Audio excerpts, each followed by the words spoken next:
वंदेहं श्रीगुरु श्रीयुता पदकमलं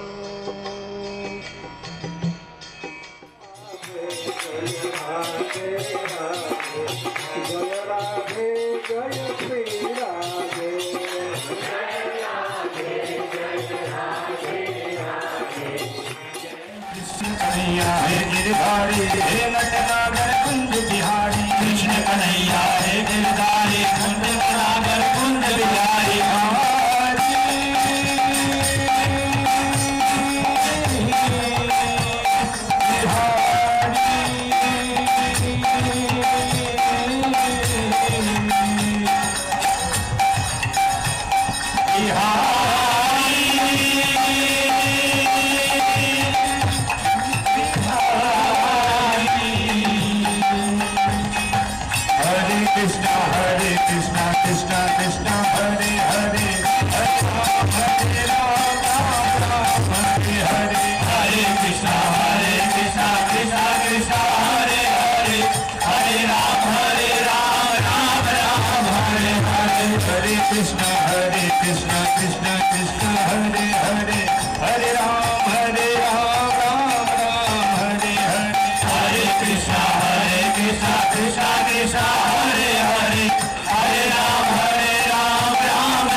गोपीजन वल्लभ गिरवरधारी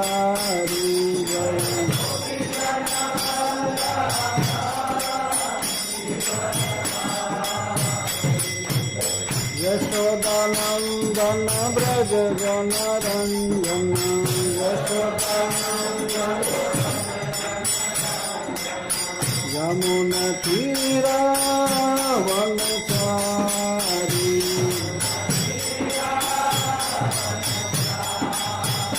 जय राधा माधव कुंज बिहारी जय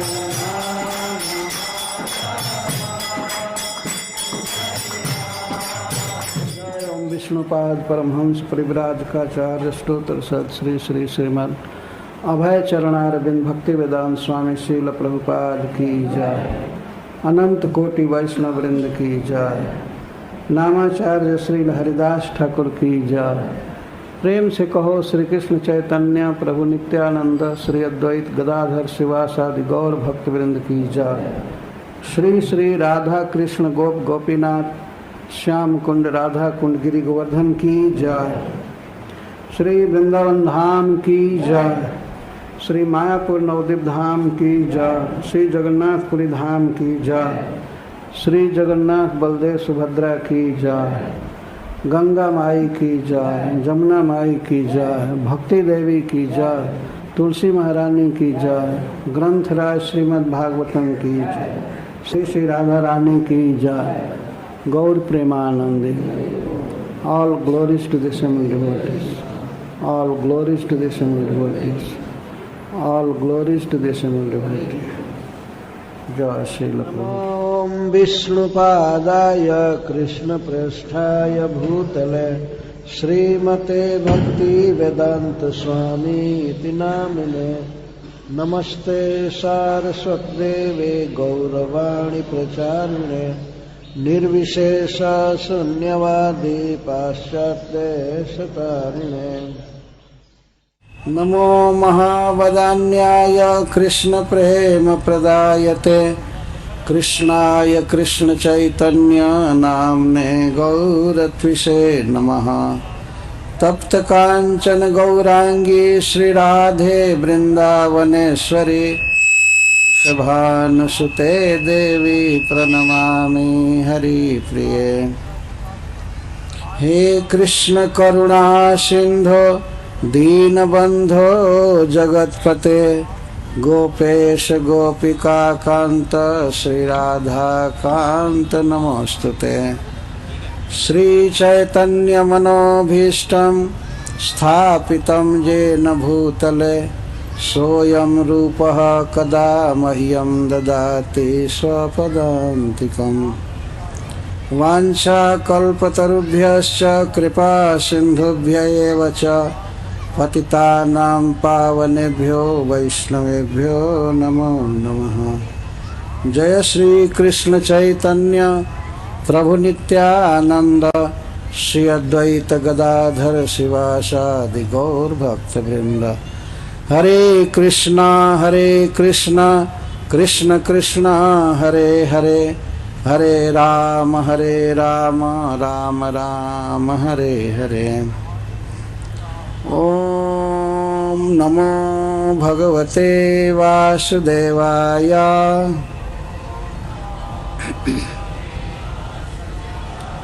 ओम नमो भगवते वासुदेवाय।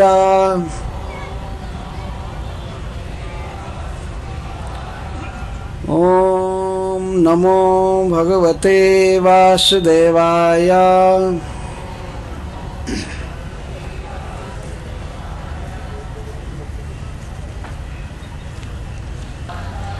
एवं गतेथ सुद्युम्ने मनुर्वैवस्वतः सुते पुत्रकामस्तपस्तेपे यमुनायां सतं समः। एवं इस प्रकार गते तपस्या के लिए वन में चले जाने पर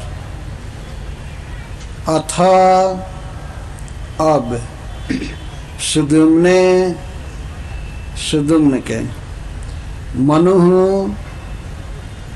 मनु महाराज वैवस्वतः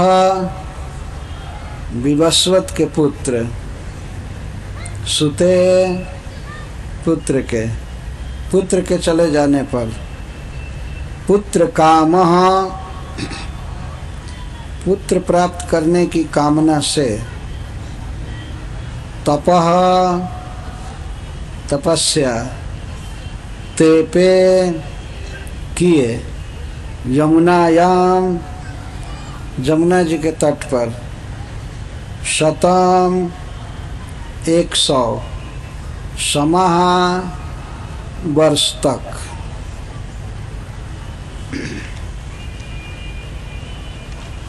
और श्रील सुखदेव गोस्वामी कहते हैं महाराज परीक्षित से कि जब सुद्युम्न तपस्या करने के लिए वन में चले गए तब विवस्वान के पुत्र श्राद्धदेव महाराज जमुना में 100 वर्षों तक तपस्या किए पुत्र की कामना से। सुद्युम्न क्यों वन में चला गया? क्योंकि वह 1 महीना पुरुष रहता था और 1 महीना स्त्री। तो स्त्री होने पर वो 1 महीना छिप करके अंतःपुर में रहता था, घर में रहता था। सुद्युम्न के बारे में ऐसी कथा सुखदेव गोस्वामी कहे कि जब वह स्त्री के रूप में था तब बुध से उसने एक पुत्र को जन्म दिया जिसका नाम हुआ पुरुरवा। और जब वह पुरुष रहता था तो उसने 3 पुत्र उत्पन्न किया अपनी पत्नी से। तो वह पति भी बना और पत्नी भी बना। शरीर एक ही था लेकिन उसका रूप बदल जाता था। उत्कल, गय और विमल ये 3 पुत्र हुए। ऐसे सभी बातें नहीं लिखी जाती है लेकिन समझ लिया जाता है कि उसका विवाह हुआ होगा, फिर उसने कई वर्षों में 3 पुत्र उत्पन्न किया। पर फिर भी जनता असंतुष्ट थी कि क्योंकि 1 महीना वो गायब रहता था, कहीं छिप करके स्त्री के रूप में रहता था। कहीं का मतलब वन में नहीं, वहीं राजभवन में ही। तो इस कारण से जन समुदाय को अश्रद्धा थी। तो जो भी हो, अपने पुत्र को पुरुरवा महाराज को राज्य दे करके सुदुम्न वन में चले गए। फिर यह भी प्रश्न होता है कि वे 3 पुत्र क्या राज्य नहीं लिए? वो दूसरे परंपरा में थे और पुरुरवा महाराज को तो माँ थी, सुदुम्न माँ थी, तो उसने पुरुरवा महाराज को राज दिया और अन्य बच्चों को, लड़कों को भी राज दिया। तत्वतः एक प्रकार से देखा जाए तो मनु महाराज का वंश ही समाप्त हो गया। अब वो रियल पुत्र की कामना उनकी पूरी नहीं हुई। पहले चाहे थे कि हमको पुत्र हो, लेकिन वो पुत्री हो गई और वो भी फिर बाद में सुदुम्न बन करके जब वन में चला गया तप करने के लिए, तब मनु महाराज पुत्र कामना से तप किए 100 वर्षों तक। ऐसा श्रीमद् भागवतम में कहा गया है कि वैदिक काल में जिन पुरुषों को, जिस व्यक्ति को पुत्र की कामना होती थी, वह पहले तपस्या करता था, अनेक नियमों का पालन करता था शुद्ध संतान उत्पन्न करने के लिए। कई प्रसंग में हम लोग पाते हैं, जैसे प्रचेता लोग तप करने गए, पिता दक्ष ने इसलिए उनको भेजा कि वे जा करके भगवान से शक्ति प्राप्त करेंगे गृहस्थ बनने के लिए और शुद्ध संतान उत्पन्न करेंगे तथा ठीक से शासन करेंगे। और तपस्या से ही सब कुछ मिलता है, बिना तपस्या के कुछ नहीं मिलता। अतः पहले लोग तप करते थे। आज के युग में तपस्या नाम की कोई चीज किसी को नहीं सिखाई जा रही। बच्चों को कभी नहीं सिखाया जाता कि तप करो। तप का मतलब ही नहीं जानते हैं और सिखाने वाले माता पिता को ही बुद्धि नहीं है कि तप क्या है। तप कहते हैं इंद्रियों का निग्रह। आँख है, कान, नाक, रसना और आँख, ये सब जितने भी हमारी ज्ञानेंद्रियां हैं, इनकी विषयों के तरफ प्रवणता होती है, विषयों की तरफ झुकी रहते हैं। तो उनको विषयों से रोक करके और अच्छे कार्य में लगाना, या कम से कम उनको रोक देना गलत विषयों से, इसको तपस्या कहा गया है। जैसे वाणी से गलत बात नहीं बोलना, दूसरे का अहित करने वाला वचन न बोलना, दूसरे का चित्त दुखाने वाली बात न बोलना, इसको श्री भगवान ने गीता में वचन का तप बताते हैं। कई प्रकार के तप का वर्णन किए हैं। अनुद्वेग करम वाक्यम और सत्यम प्रिय हितम च जत, सत्य बोलना, किसी को उद्वेग में डालने वाली बात न बोलना। जैसे हमारी बात से कोई दुखी हो, चिंतित हो, ऐसी बात नहीं बोलना। और प्रिय बात वचन बोलना तथा हित करने वाली बात बोलना। शास्त्राभ्यसनम चैव, और शास्त्र का अभ्यास करना, श्रीमद् भागवतम पढ़ना, उपनिषद पढ़ना। अभ्यसनम का अर्थ है बारंबार पढ़ना, नियम से रोज रोज पढ़ना। इसे वाणी का तप कहा गया है। भगवद गीता में श्री भगवान बोलते हैं। तो आज के युग में इस तप का कोई पता ही नहीं है, इसीलिए सारे लोग निस्तेज होते जा रहे हैं, बुद्धि भी कम होती जा रही है और कोई ब्रिलियंट नहीं है। आप कह सकते हैं कि नहीं नहीं, एक से एक ब्रिलियंट लोग हैं, कंप्यूटर जानते हैं, ये जानते हैं, कंप्यूटर भर जानते, कंप्यूटर में जो कुछ है वही है, उनके दिमाग में वो चीज़ नहीं है। उनका दिमाग ही खाली होकर के कंप्यूटर में चला गया। किसी को जोड़ने को कहिए, जल्दी में जोड़ने को कह दीजिए कि ये बताओ कि 7 और 7 कितना होगा, तो पहले सोचेंगे, सोचना पड़ेगा। वो भी कोई नहीं बता सकते हैं, वो कंप्यूटर से या कैलकुलेटर से जोड़ेंगे तब बताएंगे। ऐसा देखा गया है आँख से, पर्सनल। यह स्थिति हो गई तो ब्रिलियंस कहाँ रहा, क्या तेज रहा लोगों में? इसलिए तेज नहीं है कि मन एकाग्र नहीं है। मन की जो स्वाभाविक शक्ति है वो सुप्त है। वो जागृत तब होती है जब मन से अच्छा संकल्प विकल्प होता है और इंद्रियां समाहित होकर के शुभ आश्रय में जाती हैं। जैसे भगवान के रूप में, भगवान के लीला में और साधुओं के चिंतन में, जीवन का जो लक्ष्य है उसके चिंतन में, दूसरे का उपकार सोचने में मन जब लगता है या इंद्रियां लगती हैं, तब इसको कहते हैं वो समाहित होती है, इंद्रियां एकाग्र होती हैं। एकाग्र होने से उनकी शक्ति कोटि गुना बढ़ जाती है। ये उपाय है। अतः जो व्यक्ति गृहस्थ बनना चाहता था वह भी तप करता था। ब्रह्मचारी तो तप करते ही थे, या जिन्हें संन्यास लेना होता था ब्रह्मचर्य के बाद, तो वो तो तप करते ही थे। तप ही उनका सबसे बड़ा बल होता था। पर गृहस्थों के लिए भी तप अनिवार्य।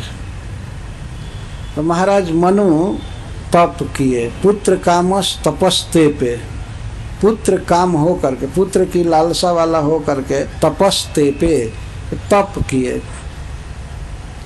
कहाँ किए तप? यमुनायाम, यमुना में। यह यमुना नदी प्रसिद्ध है जो इस महानगर को छू कर कहीं बहती है। ये महाभारत में इस नगर को खांडव प्रस्थ कहा गया है। यह महाराज युधिष्ठिर की राजधानी थी। महाराज युधिष्ठिर के पूर्वजों की जो राजधानी थी वो थी हस्तिनापुर। हस्तिनापुर ये मेरठ के पास है, आज भी है।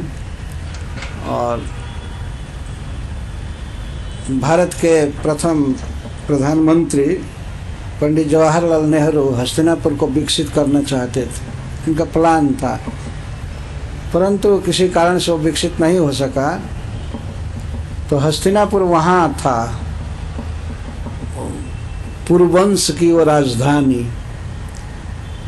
और आप लोगों ने सुना होगा कि जब एक बार धृतराष्ट्र महाराज युधिष्ठिर से कहे कि बेटा हमारे पुत्र 100 हैं और तुम लोग 5 हो, तुम लोग भी राजा के पुत्र हो, ये भी राजा के पुत्र हैं, तो ये हस्तिनापुर की राजधानी संकीर्ण पड़ रही है, छोटी पड़ रही है। अतः तुम लोगों के लिए मैं एक बहुत सुंदर भवन बनवाया हूँ वारणावत में। इसी का उल्लेख उन्होंने किया, जो खांडव वन में है, खांडव प्रस्थ कहा जाता था। तो तुम लोग वहाँ रहो। उसके बाद युधिष्ठिर महाराज और उनके भाइयों को जलाने का प्रयास किया, वो जले नहीं। बाद में जब लौटे द्रौपदी से विवाह करके, तो इसके बाद महाराज युधिष्ठिर ने स्वयं ही अपनी राजधानी खांडव प्रस्थ में बनाया।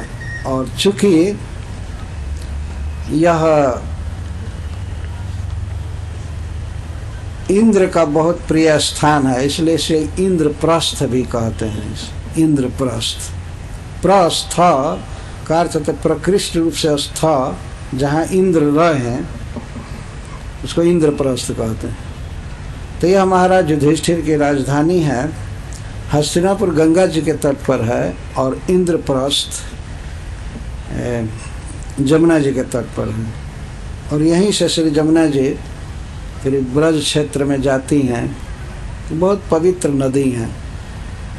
कहीं भजन करना हो, शुभ काम करना हो, तो सबसे पहले स्थान का चुनाव करना पड़ता है।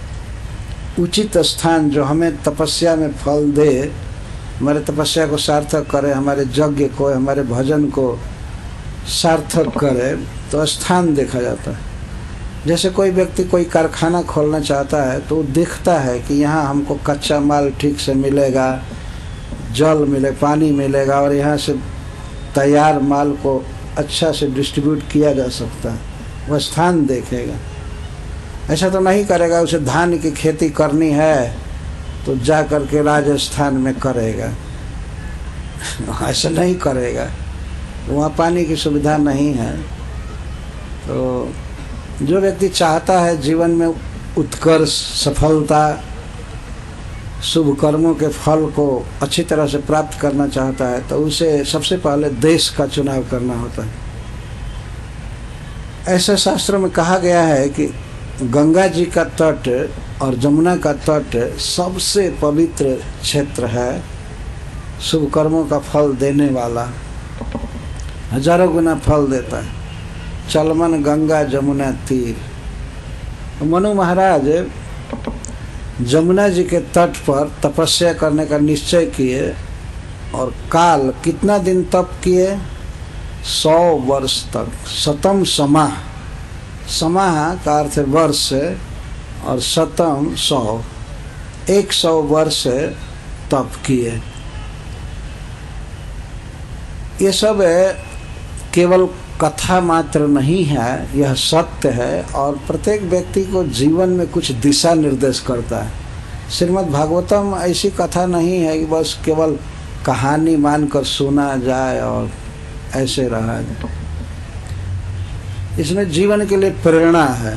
मनु महाराज पुत्र कामना से तप किए। आज के युग में कोई सोच सकता है, सोचे कि हमें विवाह करना है और हमें योग्य पुत्र पैदा करना है, तो इसके पहले हमें ब्रह्मचर्य का पालन करना चाहिए, अपने इस शक्ति को बाहर नहीं जाने देना चाहिए, अपने वाणी को, अपने आँख को, कान को संयमित रखना, भगवान का भजन करना, इसको तप कहते हैं। तो उन्होंने पुत्र प्राप्ति की कामना से तप किया, और वो भी 100 वर्षों तक।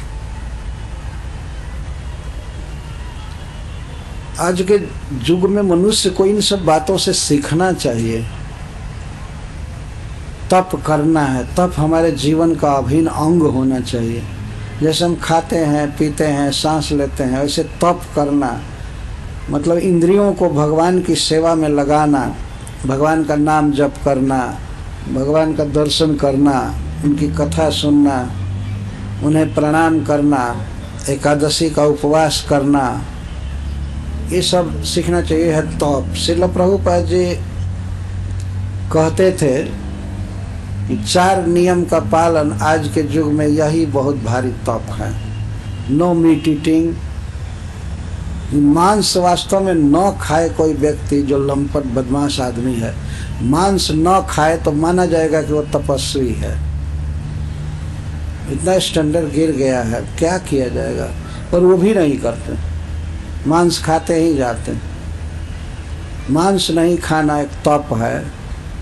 No meat eating, no gambling, जुआ नहीं खेलना भी एक तप है। और नो इंटॉक्सिकेशन, शराब नहीं पीना। तो जो व्यक्ति शराब नहीं पीता है वास्तव में वो अगस्त जी जैसा तपस्वी, शराब न पिए। खास करके शराब पीने की आदत हो और शराब छोड़ दे, तब तो वो तो प्रकृति को ही पार कर गया है, माया को पार कर गया है। ऐसा करे तो ये सब बहुत भारी भारी तप है। और नो इलिसिट सेक्स, अपनी पत्नी के अतिरिक्त कभी भी स्वप्न में भी किसी स्त्री के साथ कोई संबंध न होना, यह भी एक बहुत बड़ा तप है। इन सब को तप कहते हैं। श्रील प्रभुपाद जी ने बहुत प्रैक्टिकल बताया है, ये तप है। और उस पर भी यदि भगवान के 16 माला का नाम जप किया जाए, भगवान के नाम का 16 माला किया जाए, तब तो वो परम तप है, दिव्य तप है। तपो दिव्यम पुत्र का जन सत्वम शुद्ध। तप से ही हृदय शुद्ध होता है, सत्व शुद्ध होता है, और हृदय जब शुद्ध होता है तब ब्रह्म सुख प्राप्त होता है। अप्राकृत आनंद, भगवान का जो आनंद है वो प्राप्त होता है, जो अनंत है। ब्रह्म सौख्यम त्वनंतम तपो दिव्यम पुत्र का जैन सब। भगवान ऋषभ देव भागवत पंचम स्कंद के 5वें अध्याय में कहते हैं अपने पुत्रों को कि बेटा, यह शरीर भोग भोगने के लिए नहीं है। नायम देहो देह भाजम निलोके कष्टन कामना रहते पेट भुजा में। बेटा, ये मनुष्य का शरीर बहुत कष्ट करके, बहुत मेहनत करके भोग अर्जन के लिए नहीं है। ये भोग जो दुनिया में आदमी कहता है भोग, ये तो बीट भुजाम, ये तो गांव के जो सुअर हैं मल भोजन करते हैं उनको भी ये मिल जाता है बिना परिश्रम के। तो फिर ऐसे कंडम भोग के लिए परिश्रम किया जाए ना भारी, ये शरीर का फल नहीं। क्या करना चाहिए? तब ये कहते हैं तपो दिव्यम। भगवान ऋषभ देव कहते हैं कि दिव्य तप करना चाहिए। दिव्य तप करने से हृदय शुद्ध होता है, और हृदय जब शुद्ध होता है तो उसमें भगवान का स्मरण होता है, और भगवान का स्मरण अनंत सुख देता है। इसको ब्रह्म सुख कहते हैं। मनु महाराज के संतान परंपरा के विषय में महाराज परीक्षित का प्रश्न है, और श्रील सुखदेव गोस्वामी उन प्रश्नों का उत्तर देते हुए मनु महाराज के प्रथम पुत्र सुदुम्न की कथा का है। और इसके बाद उसके वन में चले जाने के बाद अब अन्य पुत्र प्राप्त करने की इच्छा उन्होंने किया, तब तप किया।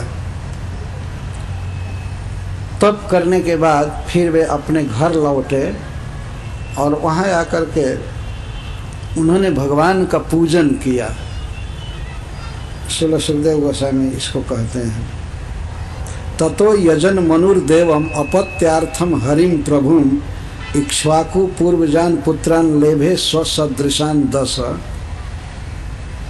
ततः तपस्या 100 वर्ष करने के बाद अपने घर आए और बहुत बड़ा यज्ञ किया भगवान की प्रसन्नता के लिए, भगवान की पूजा किए।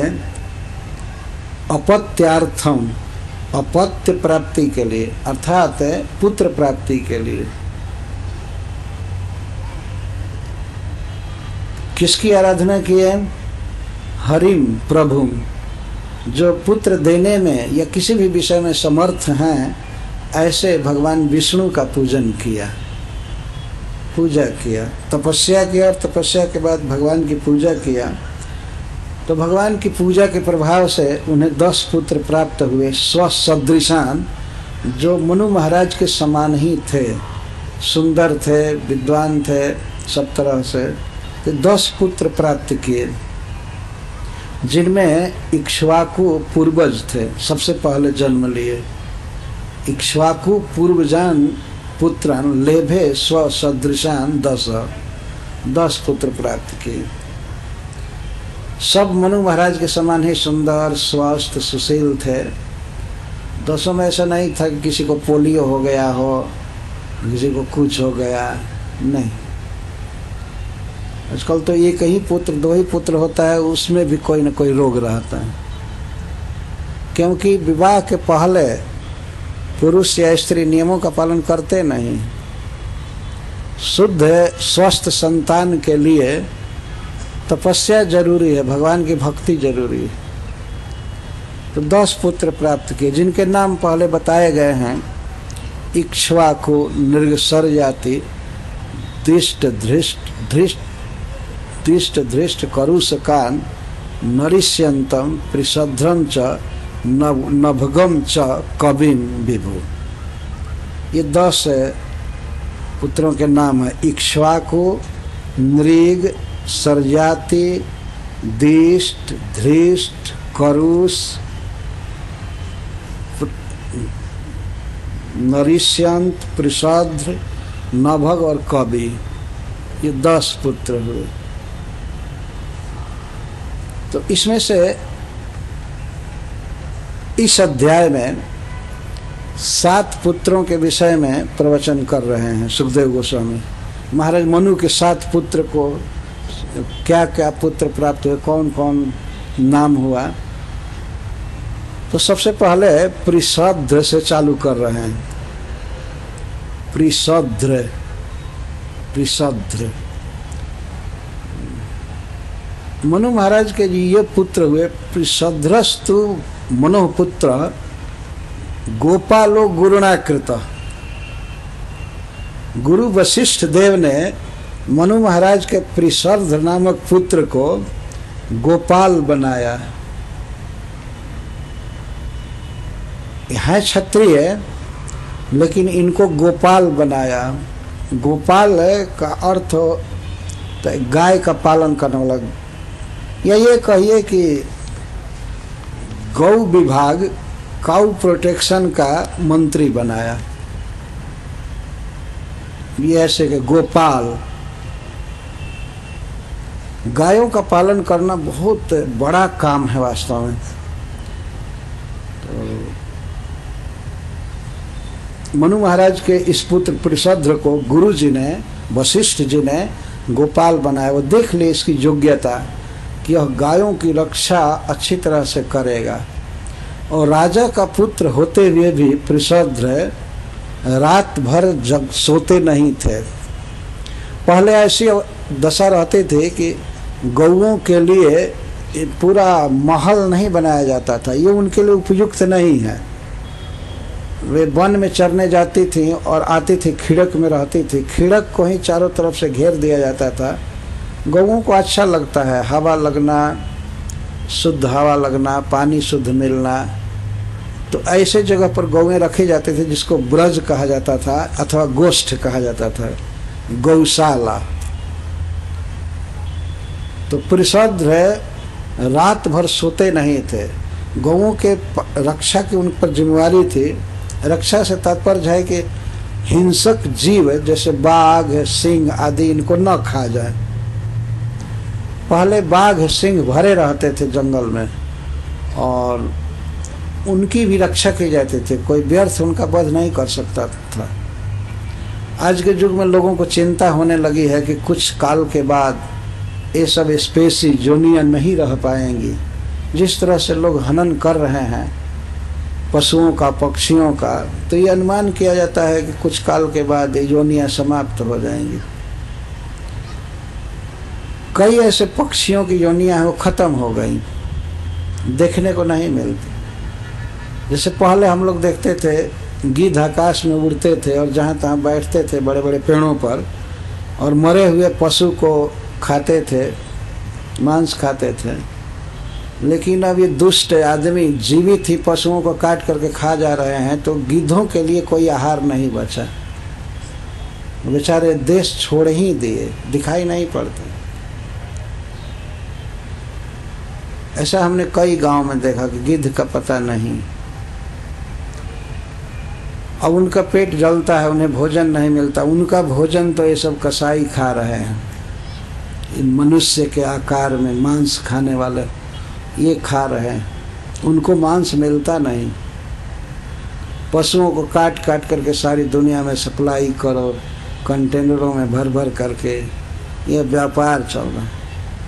इसको उत्कर्ष मान रहा है मानव समाज कि हम बहुत विकास कर रहे हैं। और यांत्रिक कसाई खाने खोल खोल करके पशुओं की हत्या करना और मांस बेचना, चमड़ा बेचना। आप देख सकते हैं कि इस श्रीमद् भागवतम में किस तरह से एक राजा के पुत्र को गौ रक्षा में लगाया गया और वो रात भर बेचारा सोता नहीं था, विरासन से बैठता था। विरासन का अर्थ है पैर को मोड़ करके एक ही साथ और हाथ में अस्त्र लेकर के, गदा या तलवार। जब कोई व्यक्ति बैठता है तो इसको वीरासन व्रत कहते हैं। वीर का आसन, खड़ा होने में थोड़ी भी देर न लगे और निद्रा न आवे। रात भर पालया मास गा जत्तो रात्रम वीरासन व्रत। वे रात्रि भर जग करके वीरासन व्रत में रहते थे परिषद, और गायों की रक्षा करते थे। वीरासन व्रत, क्या ऊंचाई है उस समय। पशुओं के प्रति कितनी हमदर्दी थी, और विशेष करके गाय के प्रति कि राजा का पुत्र नियुक्त किया गया है, वो भी गुरु महाराज के द्वारा, जो कुलाचार्य हैं, कि यह व्यक्ति गाय का पालन करेगा। और वीरासन व्रत से रात को सोते नहीं थे प्रसाद, और गायों की रक्षा करते थे। वीरासन व्रत। साधारण आदमी भी, एक कंगाल भी होता है आज के युग में देखा जाए तो, रात को सोना चाहता है, आराम से सोता है, चाहे जहाँ भी सोना चाहे। और दूसरे लोग तो एसी चालू कर करके सो रहे हैं। क्या किसी में है ऐसा साज कि रात भर जप करे भगवान का? नहीं। वो खूब आराम से सोएगा, केवल मंगलारती में खड़ा हो जाए वही महाभागवत हो जाएगा। देखिए अंतर पहले से और अब का। उसी को बहुत बड़ा डिवोटी मान लिया जाएगा, वो तो फर्स्ट क्लास का भक्त है। ये रात भर जग करके भगवान का नाम तो जपे, तपस्या तो करे, तब पता चलेगा हाँ ठीक है, ठीक लगा। गो पालन, तुलसी की सेवा, और क्या क्या द्वादशी व्रत आदि, ये सब एक समान माने गए हैं, ये पद्म पुराण में लिखा गया। तो गाय की सेवा के लिए, गाय की रक्षा के लिए फिर साध्र हाथ में तलवार लेकर के और रात भर जगा रहता है। रात्रम वीरासन व्रत।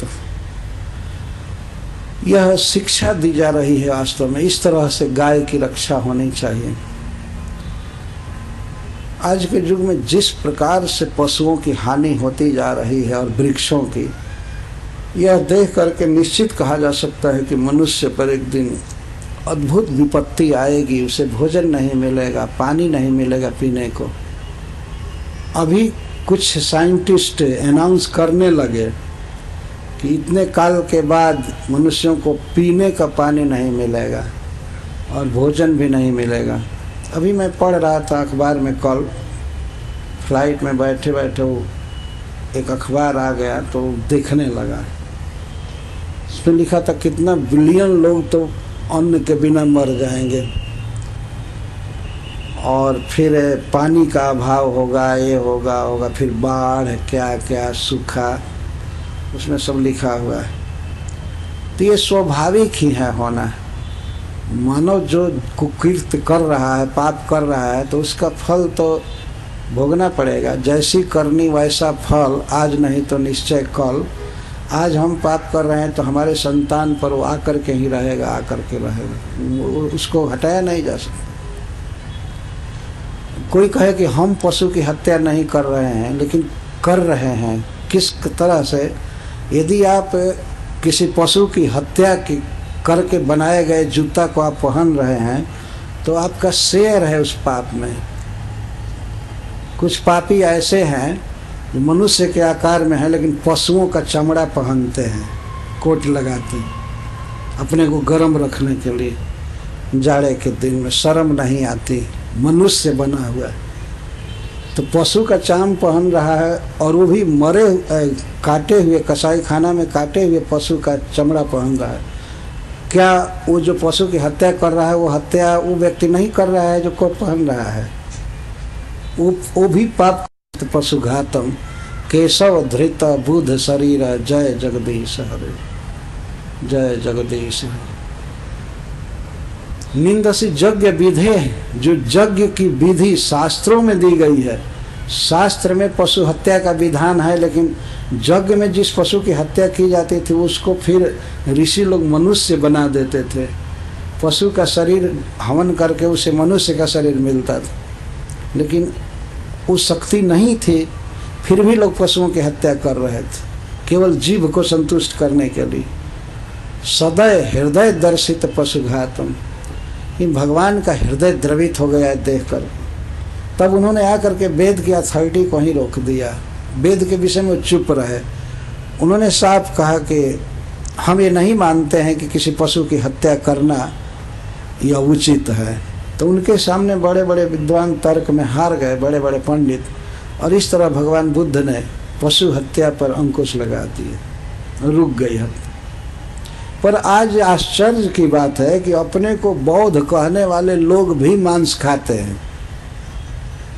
एक अद्भुत आश्चर्य की बात, जो अवतार ही पशु हत्या रोकने के लिए हुआ, उन्हीं के फॉलोअर बन करके और मांस खाते हैं। ये बहुत भारी आश्चर्य है। तो भगवान का अवतार हुआ पशु हत्या रोकने के लिए। पुरुषोद्र को गोपाल बनाया गया है, गौओं का पालन करने वाले। इसलिए मैं इस बात पर विशेष जोर दे रहा हूँ। एक राजा का लड़का जो राजा के बाद राज्य का अधिकारी होता है, पर गुरुजी ने सलाह दिया कि नहीं, इसको गायों की रक्षा में नियुक्त किया जाए, और वो कर रहा था। जत सावधान होकर के रात्रि में विरासन से बैठ करके पहरा दे रहा था, गायों की रक्षा कर रहा था। तो एक घटना हुई, एकदा प्राविशद गोष्ठम शार्दूलो निशिवर्षति। एक दिन की बात है, रात्रि का समय था, बादल घनघोर छाया था आकाश में, इसलिए अंधकार छाया था बादलों के छाने से। तो और तारों का प्रकाश नहीं आ रहा था पृथ्वी पर, प्रकाश का नामो निशान नहीं था। उसी समय एक बाघ है गौओं के झुंड में प्रवेश किया। जिन गौओं की रक्षा पुरुषोद्र कर रहे थे, उन्हीं गौओं के झुंड में एक बाघ आ गया। बाघ का स्वाभाविक आहार है मांस, वो पशुओं को मारता है, खाता है, यही उसकी जीविका है। तो पुरुषोद्र पहरा दे रहे थे, वर्षा हो रही थी, घना अंधकार छाया था, तो बाघ प्रवेश किया। बाघ के प्रवेश करने से शयाना गाव उत्थाय भीतास्ता भ्रमुर ब्रजे। गाय के उस बाघ जब प्रवेश किया गाय के झुंड में, तो गौएं डर गई, और गौएं सो रही थी, वो जग करके भागने लगी, ब्रज में ही, खिड़क में ही इधर उधर भागने लगी। शयाना गाव, गौओं के विषय में कहा गया सोई हुई गावें, गौएं। प्रत्येक जीव सोता है वास्तव, उनके सोने का ढंग अलग अलग होता है, लेकिन सोते हैं सभी लोग। गौएं सोती हैं, इसको हम लोगों ने देखा है। उनकी आंखें बंद हो जाती हैं और सो जाती हैं, बैठे बैठे सो जाते हैं। कभी कभी वे अपने मस्तक को जमीन पर रख करके सोती हैं, कभी पैरों को पसार करके सोती हैं, ये सोती हैं। तो जब बाघ प्रवेश किया गौओं के झुंड में, तो गौएं घबरा करके रात्रि में इधर उधर भागने लगी। गौओं के भागने से पुरुषोद्र तुरंत ही तलवार लिए थे, उठ करके और चले। वो समझ गए कि कोई बाघ आया है, बाघ आया है। बाघ जब गौओं के झुंड में आता तो वो बोलता नहीं है, चुपचाप आता है। लेकिन गौएं जब इस प्रकार से बिजुक गई, भागे इधर उधर, तो वो पुरुषोद्र गया एक एम ले करके कि यहीं पर बाघ है। और कैसे और पता चल गया कि बाघ इस साइड में है कि एकम जग्राह बलवान साचुक्रोश भयातुरा। एक गाय को बाघ पकड़ लिया। जब पकड़ लिया तो गाय बेचारी रमाने लगी, चिल्लाने लगी गाय। तो उसी का लक्ष्य करके पुरुषोद्र बहुत वेग से बढ़े बाघ को मारने के लिए। यह भी एक अद्भुत बात है कि बाघ को तलवार से मारने के लिए पुरुषोद्र चल दिए। इतना बलवान थे वे, इतना साहस था कि बाघ को मार सकते थे, समर्थ थे। तो तलवार लेकर के वे चले बहुत जोर से। अभिससार अभिससार का अर्थ है अभिसार किए, बहुत जल्दी जल्दी चले। तस्या क्रंदितम श्रुत्वा पुरुषोद्रो भी ससार। गाय के क्रंदन को, रोने की आवाज को सुनकर पुरुषोद्र चले बाघ का वध करने के लिए, गाय को छुड़ाने के लिए। खड्गम आदाय तरसा, वे तलवार लेकर बड़े वेग से चले। लेकिन प्रली नोडु गड़े निशी, वह रात्रि का समय था, और उडुगण भी प्रलीन हो गए थे बादल में। घनघोर बादल छाया था, इसलिए कोई दिखाई नहीं, बाघ स्पष्ट दिखाई नहीं पड़ रहा था। पर गाय जब रम्हा रही थी, रो रही थी, तो गाय को लक्ष्य करके गए, अंधकार छाया था।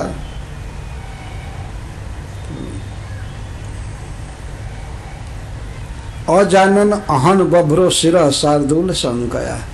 प्रसाद बेचारे नहीं जाने वे बाघ यही है और यहीं पर है, इसलिए उन्होंने अपने तलवार का वार कर दिया और गाय का मस्तक कट गया। और व्याघ्रोपी वृक्ण श्रवण, और बाघ भी ऐसा था कि उसका कान कट गया। निस्त्रिंसाग्रतः अग्राहतः ततः निश्चक्राम भीतो भृशम रक्तम पथि विसृजन। जब उन्होंने तलवार से मारा तो उनको अंदाज नहीं आया, गाय का मस्तक कट गया। वो गाय अभी कुमारी गाय थी, बाछी थी, उसको बाघ पकड़ा था। उसी के गर्दन पर प्रसद्र की तलवार लग गई और तलवार का जो अग्र भाग था वो बाघ के कान पर लगा, कान उसका कट गया और बाछी का गाय का मस्तक कट गया। तो वे फिर जाकर के बैठे, वो यही समझ रहे थे कि बाघ का मस्तक कट गया, यही मान्यता रखे थे। लेकिन निश्चक्राम भृशम प्रीतो रक्तम पथि समुत्सृजन मन्यमानो हतम व्याघ्रम वृषध्र पर वीरहा। वृषध्र जो बड़े बड़े विपक्ष के वीरों का मर्दन करने वाले थे, वो यही समझे कि बाघ मारा गया। लेकिन अद्राक्षित स्वहताम बभ्रूम व्यवस्थायाम निशि दुखिता। निशि व्युष्टायाम, जब निशा बीत गई, रात बीत गई, तब उन्होंने देखा अरे ये तो गाय का मस्तक कट गया। वो बहुत दुखी हुए, दुखित, अनजान में ही ये पाप हो गया। अपने समझ से वे गाय की रक्षा कर रहे थे, लेकिन गाय का मस्तक कट गया। तो इस कारण से दुखित, बहुत दुखित, अपना सिर पीटने लगे, चपटाने लगे, हाय हाय मेरे द्वारा ये पाप हो गया। तो यह खबर राजधानी में गई, महाराज मनु के पास और गुरु वशिष्ठ जी के पास। वे सब आए, देखे तो तम ससाप कुलाचार्य कृतागसम अकामत। यद्यपि प्रसर्ध्र अनिच्छा पूर्वक, कोई संकल्प से नहीं बल्कि भ्रम से पाप कर बैठे, तो उनके गुरु महाराज वशिष्ठ जी उनको शाप दिए। क्या शाप दिए? नक्षत्र बंधु शूद्रस्तम कर्मणा भविता मुना। अमुना कर्मणा, तुम इस कर्म से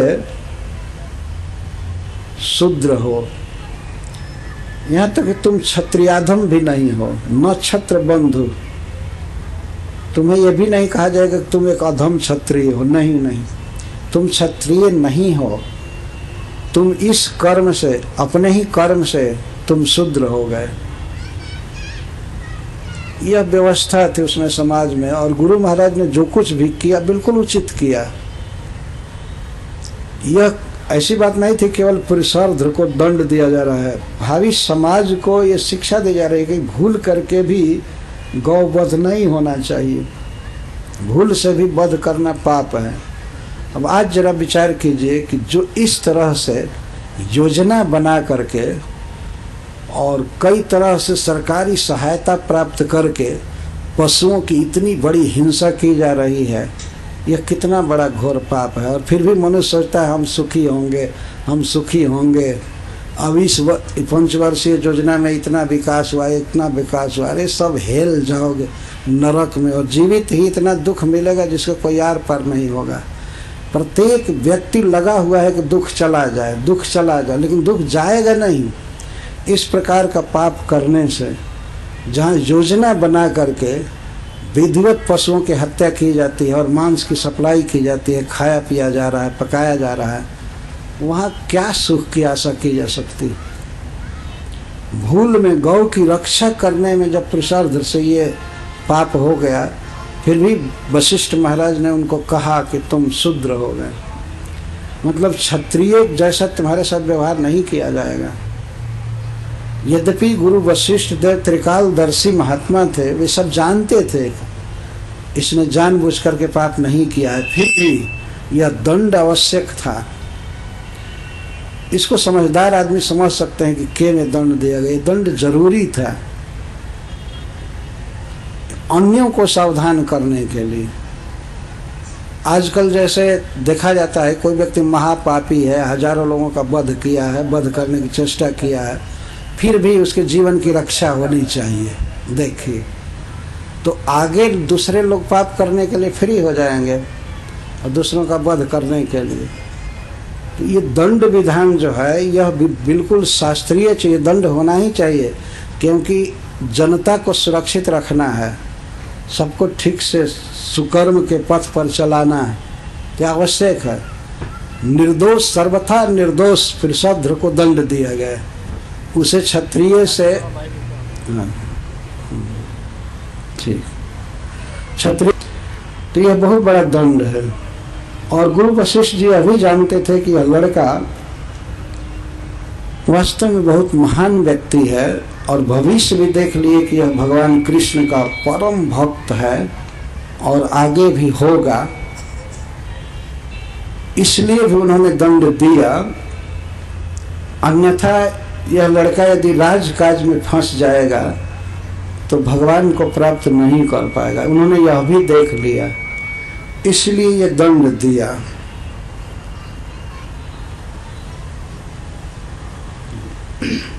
न छत्र बंधु शूद्रस्त्वं कर्मणा भविता मुना, अमुना कर्मणा त्वं शूद्र भविता, तुम शूद्र हो। एवं सपंतम एवं सप्तस्त गुरुणा प्रत्यगृहणात कृतांजलि। वृषभध्वज इतने महान पुरुष थे, एक तो उन्होंने गायों का पालन किया था, गाय का पालन स्वयं भगवान किए। भगवान कृष्ण का मुख्य काम है गोपाल, तो गोपालन, तो इस तरह से बहुत पवित्र कार्य किया था। और देखिए दूसरी विशेषता, गुरु जी ने शाप दे दिया। यदि चाहते तो पुरुषार्थ भी शाप दे सकते थे गुरु वशिष्ठ देव, लेकिन उन्होंने ऐसा नहीं किया। प्रत्यगृहणात कृतांजलि, हाथ जोड़ करके अपने गुरु के शाप को स्वीकार कर लिए। कुछ भी बड़बड़ाए नहीं, कुछ भी शाप नहीं दिए, गाली नहीं दिए। आजकल का कोई शिष्य होता तो कहता मेरी क्या गलती है कि तुम ऐसा बोल रहे हो, हमने क्या गलती की, हम तो गाय की रक्षा कर रहे थे ना, तुम गुरु होकर के और ऐसी दुर्बुद्धि रखते हो। आजकल का तो शिष्य जरूर कह देगा ये सामने न कहे, परोक्ष में तो कहेगा। पर पुरुषार्थ अपने गुरु की बात को, दंड को कृतांजलि प्रत्यगृहणात, हाथ जोड़ करके स्वीकार कर लिए। अंजलि ऐसे कहते हैं, कृत अंजलि, स्वीकार करना, ठीक है, हाथ जोड़ लेना, प्रतिकार नहीं करना, और स्वीकार कर लिए। और अधारयत व्रतम वीर ऊर्ध्वरेता मुनि प्रियम, और उसी दिन से वृषभध्वज व्रत धारण किए। क्या व्रत? मुनि प्रियम व्रतम। क्या व्रत है? ऊर्ध्वरेता, ब्रह्मचर्य पालन का व्रत लिए, मुनियों को बहुत प्रिय है। और जो लंपट हैं, भोगी हैं, उनका व्रत क्या है? उनका व्रत है ब्रह्मचर्य खंडन करना, जैसे भी हो ब्रह्मचर्य को नष्ट करना। लेकिन मुनियों का ये व्रत है, उनको बहुत प्रिय लगता है। अपने वीर्य को वो ऊपर उठाते हैं, अपने मस्तिष्क में उठाते हैं इधर उधर, उनकी शक्ति करोड़ों गुना बढ़ जाती है। जो व्यक्ति वीर्य का क्षरण नहीं करता है, अपने शरीर में उसकी रक्षा करता है, और एक ऐसे बिंदु पर वीर्य होता है कि या तो वो अधःपात होगा और नहीं, और उपाय किया जाए ऊपर जाएगा, तो ऊपर जाने पर जब मेधा में पहुंचता है, ब्रेन में, तो वो अद्भुत शक्ति, अद्भुत स्मृति शक्ति हो जाती है उसके कारण।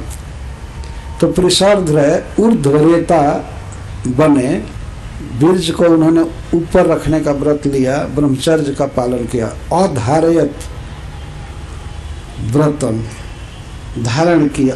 अधारयत व्रतम वीर ऊर्ध्वरेता मुनि प्रियम। श्रील सुखदेव गोस्वामी महाराज परीक्षित से कहते हैं कि वास्तव में पुरुषार्थ वीर थे। जो व्यक्ति काम पर विजय पा सकता है, ब्रह्मचर्य पालन कर सकता है, वह वास्तविक वीर है। तो इनको पुरुषार्थ को सुखदेव जी कहते हैं कि वीर, उस वीर ने धारण किया। अधार व्रतम वीर ऊर्ध्वरेता मुनि प्रियम, मुनियों का यह प्रिय व्रत है। वे भोगों के लिए ललायत नहीं रहते हैं। ब्रह्मचर्य का पालन कौन कर सकता है, उसका एक बड़ा आधार है, जो जिह्वा पर विजय प्राप्त कर सकता है वही ब्रह्मचर्य का पालन कर सकता है। जो व्यक्ति चाहता है कचड़ बचड़ खाना जैसे तैसे और हमेशा खाओ खाओ खाओ खाओ, वो ब्रह्मचर्य का पालन नहीं कर सकता, संभव ही नहीं। तो मुनि प्रिय व्रत है ब्रह्मचर्य, इसको धारण किया। और जीवन का जो सबसे बड़ा लक्ष्य था उसमें वे लग गए। वासुदेवे भगवती सर्वात्मनि परे मलय एकांतित्वम गतो भक्त्या सर्वभूत सुहृद समः। पुरुषार्थ भगवान श्री कृष्ण के, वासुदेव के अनन्य भक्त हो गए, अनन्य भक्त। एकांतित्वम गतः, एकांतित्व का मतलब है भगवान कृष्ण में ही केवल अपने इंद्रियों को रखना, वाणी को उनके गुणानुवाद में, आँख को दर्शन में, कान को कथा श्रवण में, हाथ को भगवान की सेवा में, पैर को उनके तीर्थ आदि में भ्रमण करने में, इसको कहते हैं एकांतित्व। जिसके इंद्रियों का व्यापार केवल भगवान में अभिनिविष्ट हो, भगवान में लगा हो, तो है एकांती, एकांत भक्त। अपनी भक्ति के प्रभाव से वे अनन्य हो गए भगवान वासुदेव में। वासुदेव कैसे हैं? वासुदेव भगवती, वे 6 ऐश्वर्यों से पूर्ण हैं।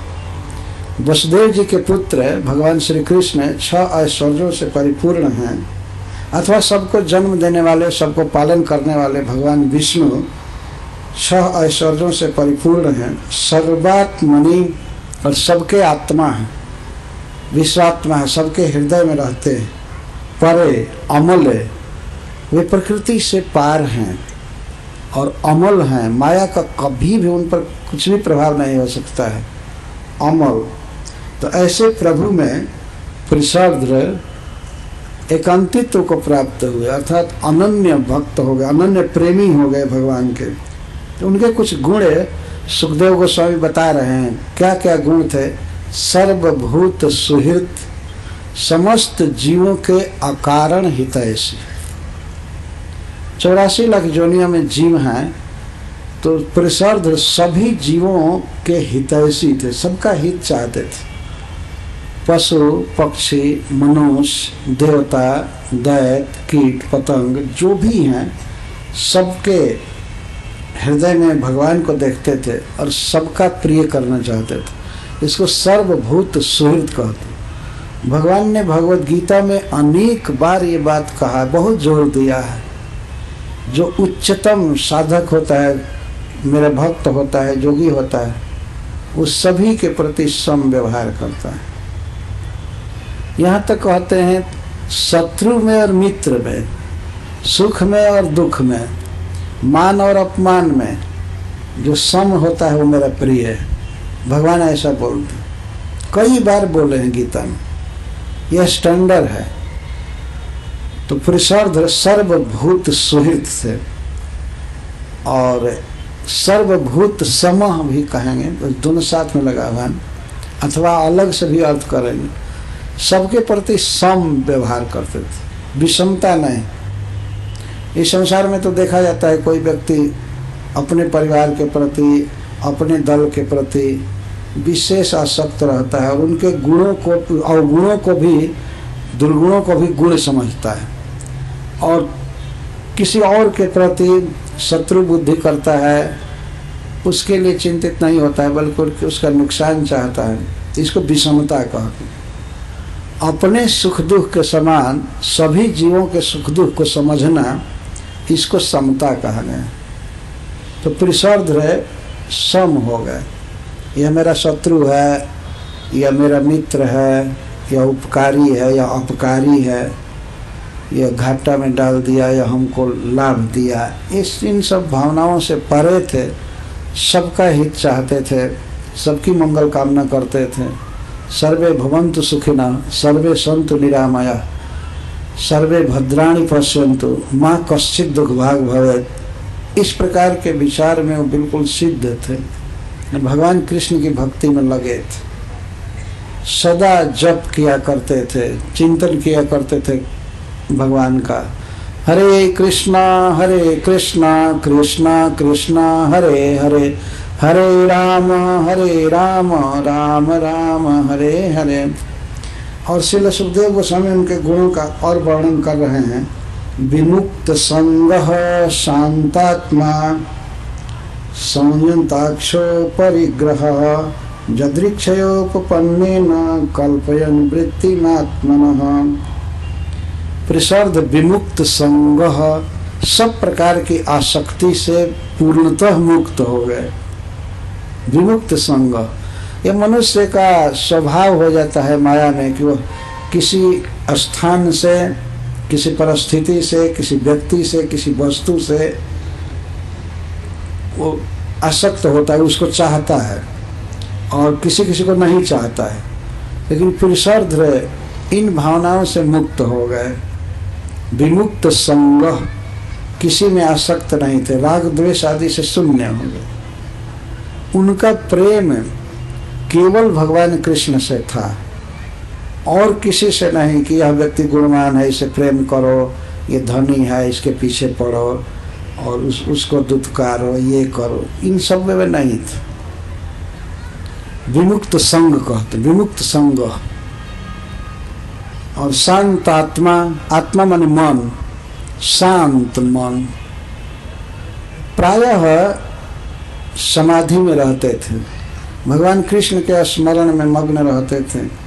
उनका मन बिल्कुल शांत था। अशांत मन की क्या पहचान है? भुक्ति मुक्ति सिद्धि कामी सकल या शांत। भगवान चैतन्य महाप्रभु कहते हैं, कृष्ण भक्त निष्काम अतएव शांत। कृष्ण का भक्त निष्काम होता है, उसे कोई कामना नहीं होती है सांसारिक, इसीलिए शांत रहता। लेकिन भुक्ति मुक्ति सिद्धि कामी सकल या शांत। भोग की कामना करने वाला, सिद्धि और मुक्ति की कामना करने वाला अशांत रहता, बेचैन रहता। कामना आग की तरह उसे जलाती रहती है। जैसे कोई व्यक्ति प्रचंड अग्नि में पड़ जाए तो शांति की आशा नहीं कर सकता है, चारों तरफ से जलन तड़प रहेगी। ऐसे जिस जीव के हृदय में कामना होती है कि हमको ये मिले, हमको वो मिले, ये मिले, वो जलता रहता है। तो जलने वाला अशांत रहेगा ही। लेकिन फिर श्रद्धा का मन शांत आत्मा, आत्मा बिल्कुल शांत सुखी और भगवान की भक्ति से पूर्ण से तृप्त थे। संयताक्ष, संयतक्ष, अपनी इंद्रियों पर उनका नियंत्रण था। अक्ष का अर्थ है इंद्रियां, अक्ष का अर्थ आंख भी होता है और इंद्रियां भी। तो अपने इंद्रियों को वश में रखे थे, समाहिता। और इसके साथ ही साथ उनका मन बिल्कुल भगवान कृष्ण में आसक्त था, इधर उधर जाता नहीं था, समाहित चित्त, अपरिग्रह। और किसी चीज का वो संग्रह परिग्रह नहीं करते थे। कोई चीज मिले तो खाने भर रखते थे, आज खा लिए, उस पेट भर खा लिए, कपड़ा पहने बस पहने, और दो संग्रह नहीं। अगर कुछ मिला तो दे देते थे, सर्वभूत सुहृद थे तो दे देते थे दूसरे जीवों को। कभी संग्रह नहीं करते थे। परिग्रह भी कहते हैं, अपरिग्रह व्रत महात्मा गांधी जी बताया करते थे, अपरिग्रह व्रत। ये ज़्यादा संग्रह करना अपने गले में फांसी लगाने के समान है। वास्तव आदमी सोचता है कि हम इतना संग्रह करेंगे, इतना ज़्यादा धन इकट्ठा करेंगे। गृहस्थों के लिए भी हम कह रहे हैं, उनके लिए भी यह एक फांसी है। ये चाहिए व्यक्ति को कि अगर धन बढ़े तो दूसरे के उपकार में लगाता जाए, उससे उपकार होगा। एक दोहा में कहा गया है कि पानी बाढ़े नाव में, पानी बाढ़े नाव में, घर में बाढ़े दाम, दोनों हाथ उलीचिए यही सयानो काम। अगर कोई नौका से यात्रा कर रहा है और नौका में पानी भरने लगा तो बुद्धिमानी इसी में है कि दोनों हाथ से पानी को बाहर करे, नहीं तो पानी ही नौका को डुबा देगा और उस पर जो व्यक्ति सवार है वो तो मरेगा ही। तो ये नहीं किसी को सोचना चाहिए अच्छा है पानी, नौका में पानी भर रहा है, पिएंगे खूब आनंद से, नहाएंगे इसी में, और वो डूब जाएगा, मर जाओगे। इसी तरह से लोग सोचते हैं कि हमारे घर में आमदनी बहुत है, इतना बैंक में है, ये है, वैसे है, वैसे है, आनंद से जिंदगी कटेगी, लेकिन वह पैसा ही दुख का कारण हो जाता है। वो एक तो नरक में ले ही जाएगा, वो इतना निश्चित है, और दूसरा इस जीवन में भी अपने संबंधी भी बैरी हो जाते हैं, चोर बदमाश आदि की दृष्टि पड़ती है, वो दुखी ही रहता है, देखा गया है। तो पृषर्ध्र इस जाल से तो मुक्त हो ही गए थे, और वो अपरिग्रह में रहा, कोई परिग्रह नहीं। तो प्रश्न होगा कि जीते कैसे थे? तो सुखदेव गोस्वामी कहते हैं जदृच्छोपपन्नेन कल्पेन वृत्तिमात्मना। ईश्वर का विधान है, व्यक्ति को भोजन मिलेगा ही मिलेगा और वस्त्र भी मिलेगा। ये ईश्वर का, ईश्वर भी जीव इस तरह से जीविका चला रहा है। तो जो जदृच्छा वृत्ति कहते हैं, अपने आप बिना प्रयास के, और यहाँ तक कि बिना मांगे भी कुछ मिल जाता था, उसी से आत्मनः वृत्तिम कल्पयन, अपनी जीविका चला लेते थे। कहीं भी आदमी जाएगा वास्तव में मिलता है। जो बिल्कुल काम नहीं करते हैं वो भी अगर समाज में घूमे और समाज को पता चल जाता है कि इस व्यक्ति को कुछ नहीं है, तो लोग खाने को दे देते हैं, पहनने को दे देते हैं, और कहीं कहीं घर भी दे देते हैं। इसमें रहिए, कुछ लोगों के घर फालतू जहाँ तहाँ बना करके रखे गए होते हैं, और कहाँ कहाँ रहें, विश्वरूप थोड़े हो जाएंगे कि वहाँ भी रहें यहाँ भी रहें। तो वो देना ही पड़ता है, किसी न किसी को दे देते हैं। साधुओं को विशेष देते हैं, नहीं दूसरे को देने से डरते हैं कि यह दखल कर लेगा, फिर साधुओं को दे देते हैं, आराम से जिंदगी कटती है। तो इसको जदृच्छया उपपन्ने न कहा। भगवान की इच्छा से मिलेगा ही, तो जितना मिला उसी में संतोष करके और उतने से ही जीविका धारण करते थे। और क्या था? आत्मनि आत्मानम आधाय, आत्मा को, अपने को या अपने मन को, चित्त को आत्मनि श्री कृष्ण में आधाय पूर्ण तरह रख करके वे रख चुके थे, अपने को भगवान में रख चुके थे, अर्थात उन्हीं का चिंतन करते थे। ज्ञान तृप्त, ज्ञान से तृप्त थे। सबसे बड़ा सेटिस्फैक्शन यही है। ज्ञान का अर्थ होता है भगवान के सौंदर्य, भगवान की कृपा, लीला आदि का जो अनुभव है, एक्सपीरियंस है, इसी को ज्ञान कहा गया शास्त्रों में। तो पृषर्ध्र भगवान के ज्ञान से तृप्त थे, उनकी सुंदरता अपने मन में देखते थे, भगवान से भी मिलते थे, उनका चरण छूते थे, बातें करते थे मन में। तो भगवान से मिलने वाले सुख के अनुभव में वे मग्न थे। ज्ञान तृप्त, भगवान के विषय में जो ज्ञान है वास्तव में वही तृप्तिकर साधन है, सबसे बड़ा अमृत है। व्यक्ति सोचता है ये चीज़ मिल जाएगा, ये चीज़ मिल जाएगी, मैं सुखी हो जाऊंगा, वो मिल जाएगा, ये मिल जाएगा, ये मिल जाएगा, लेकिन ये तो यही संस्पर्शजा भोगा दुख योना ये होते, ये तो संस्पर्शज भोग हैं इंद्रियों के, ये दुख की योनियां हैं। सुखी कौन है? गीता में भी भगवान बारंबार इस बात को बताए, जो कामनाओं को त्याग देता है वही सुखी है। एक तरफ कामनाओं का त्यागा हुआ व्यक्ति है और एक तरफ कामनाओं की पूर्ति में लगा हुआ व्यक्ति है। अनेक कामनाएं हैं और उनके लिए अथक प्रयास कर रहा है, ये काम है, ये इच्छा है तो इसकी पूर्ति के लिए ये करो, ये करो, ये करो, ये करो। और एक तरफ कामनाओं का त्याग कर दिया है। भगवान कृष्ण गीता में कहते हैं कि वह जो कामनाओं का त्याग कर चुका है वो बिल्कुल सुखी है, वो सुखी है। और कामनाओं के लिए जो युद्ध कर रहा है कि अब इस कामना की पूर्ति कर लें, पूरा दिल्ली अपने बस में कर लें, पूरा अमेरिका हमारे बस में हो जाए, अब हम चंद्रमा पर पहुंचकर सुखी होंगे, ये होंगे, तब तक मर करके चला जाता है और रोते रोते मरता है, क्योंकि कामना की पूर्ति हुई नहीं। आज तक जितने भी लोग इस तरह के हुए कामना वाले, वे हाहाकार करते हुए, हाय हाय करते हुए मरे। कोई आनंद से नहीं मरा कि ठीक है मेरी कामना पूरी हो गई। आपने सुना हो कुछ साधु महात्मा भगवान के भक्त वे आनंद से शरीर छोड़ते, वो तृप्त रहते हैं कि अब ले जाना हो भगवान को ले जाए या रखे, उनकी जो इच्छा है, लेकिन हमको यहाँ की कोई जरूरत नहीं। तो कामनाओं से एक युद्ध करने वाला व्यक्ति है, कामनाओं से नहीं, कामनाओं के अनुकूल होकर युद्ध करने वाला। काम उसको न चाहता है ये वस्तु लाओ, यहाँ से लाओ, चाहे कितना भी महंगा हो, तब मैं सुखी होऊंगा। ये मन अनुशासन करता है और मन के अनुशासन में व्यक्ति काम करता रहता है। तो पुरुषार्थ ज्ञान तृप्त थे। ज्ञान सबसे बड़ा अमृत है, भगवान से मिलने वाला ज्ञान अनुभव, यह दिव्य अमृत है, से बहुत सुख मिलता है। जैसे श्रीमद् भागवतम की कथा है, यही तो हम लोगों का अनुभूत विषय है।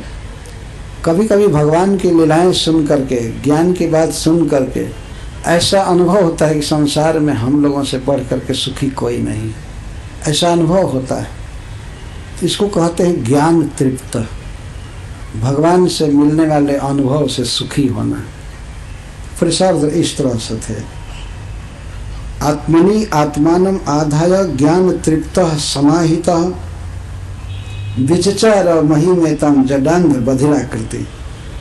तो इस कृष्ण भावना भावित दशा में वे पृथ्वी पर विचरण कर रहे थे, घूमते थे जहाँ तहाँ, और अपने को जडांध बधिरवत, जडांध बधिराकृति, अपने को ऐसे दिखाते थे। संसार में लोग ये समझते थे कि बिल्कुल जड़ है। जड़ मतलब मूर्ख, इसको शरीर का भी ध्यान नहीं है, लंगोट पहन करके भी घूमते थे, या कभी वस्त्र नहीं है तो नग्न में भी घूम रहे। जड़ वस्त्र लोग कहते थे इसको पहनने का ध्यान नहीं, खाने का ध्यान नहीं है, घर बनाना चाहिए, विवाह करना चाहिए, बाल बच्चा पोसना चाहिए, इसको बिल्कुल ज्ञान नहीं है, जड़ है। और अंध बधिराकृति, और कभी कभी अंधे जैसे व्यवहार करते थे। देखते थे लेकिन देखते हुए भी आप कौन हैं, क्या है, ऐसे इसलिए पूछते थे कि लोग ये न जान जाए कि ये देखता है, तो फिर टीवी पर बैठा देंगे कि ये देखो। इसलिए वो अंधे जैसे रहते थे, अंधे जैसे दिखाते थे अपने को, जिससे लोक में विक्षेप न हो।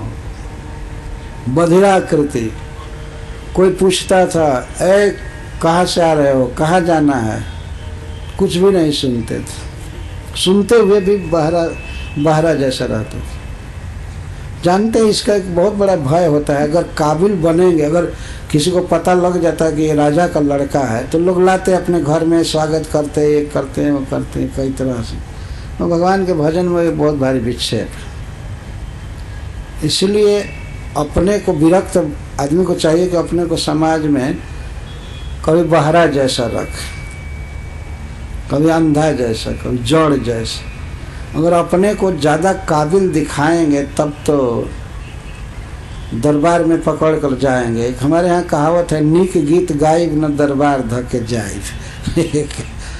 एक गायक था, तो उसको राजा दरबार में बार बार बुलाया करता था, गाओ, राजा को गीत सुनाओ, गीत सुनाओ, गीत सुनाओ। उसके कर्मचारी हमेशा पकड़ कर ले जाते थे।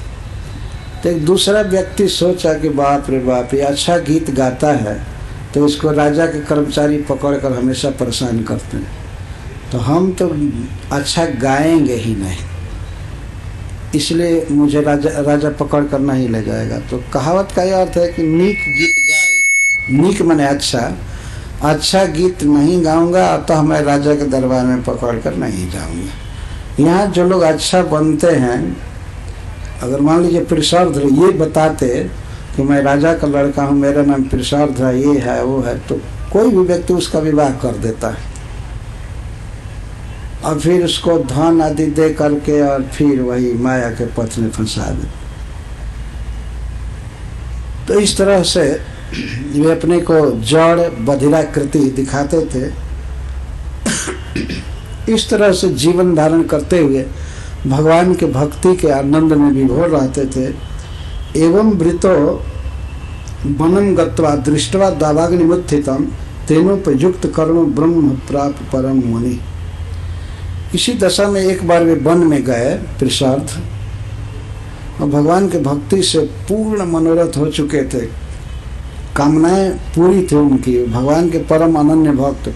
देखे कि दावाग्नि लगी हुई है वन में, चारों तरफ आग की प्रचंड लपटें उठ रही है, तो उस आग के बीच में जाकर खड़े हो गए और तीनों उपयुक्त कर्ण, उससे उनकी इंद्रियां जल गईं, सारा शरीर जल कर राख हो गया। वो अनुभव कर रहे हैं कि शरीर जल रहा है, लेकिन जैसे हम कुर्ता उतार करके रखे और कुर्ता जल रहा हो, उस तरह से उनको अनुभव हो रहा था, देह जल रहा है। और वे तो भगवान कृष्ण की लीला में हो गए, भगवान के पार्षद बन गए। यह है मनु महाराज के वंश की कथा। उनका यह बेटा जो पहले गायों की रक्षा किया और बाद में भगवान की भक्ति में लग करके और अपने शरीर को स्वयं ही दावाग्नि में जला दी, परम गत और भगवान का धाम प्राप्त किया। श्रीमद् भागवतम में कोई इतिहास कथा कहानी के रूप में नहीं दिया गया है। ये वास्तव में ये दिखाया गया कौन व्यक्ति भगवान से कितना प्रेम किया, किसमें कितना वैराग्य आया, ज्ञान आया। भागवत का यही लक्ष्य है, इसीलिए भगवान वेदव्यास देव ने इसकी रचना की है। राजा का बेटा होकर के भी कोई भोगों की कामना नहीं। जब गो पालन कर रहे थे उस समय भी रात में जग करके नींद नहीं लेना, यह भी बहुत भारी भोग का त्याग है ना। आदमी को नींद कितनी प्यारी होती है, वो सोना चाहता है, और विशेष करके भोर में तो और लोग प्रचंड आवेश में आ जाते हैं नींद के, बहुत प्रिय लगते। कभी कभी लोग खाना भूल जाते हैं, कोई खाने के लिए जगाता है तो वो भी नहीं खाते नहीं हैं, बच्चे खाते नहीं हैं, निद्रा में इतना रस लेते हैं। उस निद्रा को प्रिसर्ध बिल्कुल तिलांजलि दे दिए थे, किसकी? गौ माता की रक्षा के लिए और अपने गुरु महाराज वशिष्ठ देव के आदेश की रक्षा के लिए। तो बचपन से ही जो ऐसा है, किशोर अवस्था से ही, तो क्या कहना। बाद में भगवान का अनन्य भक्त और शरीर को जला करके भगवान के धाम चले गए। तीनों प्रयुक्त करणों ब्रह्म प्राप परम मुनि। वे मुनि थे, फालतू बात कभी नहीं बोलते थे। ऐसे मुनि प्रिसर्ध पर ब्रह्म को पा गए, दवाग्नि में अपने शरीर को दग्ध करके, और पर ब्रह्म भगवान श्री कृष्ण की लीला में प्रवेश किए, वैकुंठ चले गए। तो सुखदेव गोस्वामी कथा तो इस तरह से कह रहे हैं, मनु महाराज के वंश की कथा सुना रहे हैं, तो सुदुम्न की सुनाए। और प्रिसर्ध के बारे में उनका कहना यह है कि वो विवाह नहीं किए, इसलिए अपुत्र रह गए। ये तो भगवान के धाम में चले गए, उनको शूद्र छांट दिया गया, इसलिए विवाह आदि उनका नहीं हुआ, नहीं किए ही वास्तव में। वो स्वयं ही मुनि अधारयत व्रतम ऊर्ध्वम मुनि प्रियम, वीर मुनि प्रियम, वो वीर व्रत धारण किए, स्वयं ही विवाह नहीं किए, भगवान की भक्ति में लग गए और अपने से ही अपना देह जलाकर भगवान के धाम चले गए। तो एक पुत्र की कथा है पृषद की, जिनको कोई पुत्र प्राप्त नहीं हुआ। 10 पुत्रों में से एक की कथा यहाँ पूरी हुई। दूसरा सबसे छोटा बेटा उनका था मनु महाराज का, उसका नाम था कवि। कवि कनीयान विषयेषु निष्प्रिय विसृज्य राज्यम सहबंधुभिर्वनम निवेश चित्ते पुरुषम स्वरोचिषम विवेश कैशोर वयः परम गतः। मनु महाराज का सबसे छोटा पुत्र भी कितना भगवान का भक्त था। ये मनु महाराज के पुत्रों की कथा सुनाई जा रही है, जो परम विरक्त और कृष्ण के भक्त। कवि कनीयान, कवि नामक पुत्र कनीयान सबसे छोटा था। कनीयान का अर्थ है सबसे छोटा है। सबसे छोटा बेटा कवि था। विषयसु निष्प्रिय, विषय भोगों में बिल्कुल निष्प्रिय था, कोई इसको मतलब नहीं था, पूरा विरक्त। विसृज्य राज्यम सहबंधुभिर्वनम विवेश, यहाँ से इसका अन्वय। निवेश चित्ते पुरुषम स्वरोचिषम, वह कवि अपने चित्त में परम पुरुष स्वयं प्रकाश भगवान हरि को निवेश्य प्रवेश करा दिया था। अपने हृदय में भगवान कृष्ण को प्रवेश करा दिया था, अर्थात हमेशा चिंतन करता रहता था। और सहबंधुभिर राज्यम विसृज्य, राज्य छोड़ दिया, नहीं लिया। उसके हक के अनुसार, छोटा भाई था तो उसको भी राज्य मिल रहा था।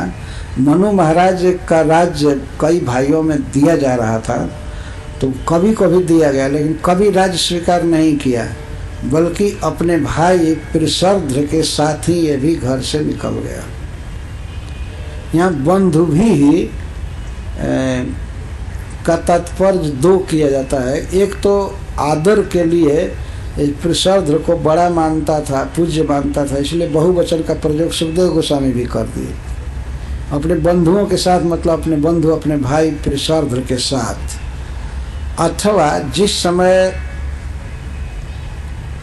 कवि घर से निकल रहा था तो उसके और भाई या बंधु बांधव कुछ दूर गए, निकलने के लिए ये अर्थ किया जाता है। अपने बंधुओं के साथ राज्य छोड़कर निकल गया।